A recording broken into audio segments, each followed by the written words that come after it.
সত্যি এই দেশে নারীরা স্বাধীন, সত্যি শরীর স্বাধীন, মেয়েরা স্বাধীন, আমার মা বোনেরা স্বাধীন, আগামী প্রজন্ম স্বাধীন।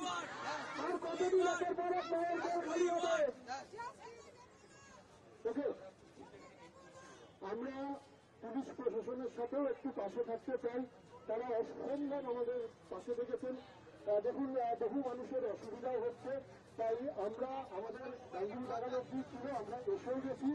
তাই আমরা মিছিলটা এখানেই শেষ করার জন্য অনুরোধ করছি। আপনারা সবাই একবার মোবাইলের লাইটটা জ্বালাবেন। আর লাস্টে আমরা আমাদের যে মূল দাবি সেটা তুলব। সবাই মোবাইলের লাইটটা একটু তুলবেন চারিদিকে। আমরা এখানে শেষ করছি, আর আমরা একসাথে এই স্লোগানটা দিয়ে শেষ করব।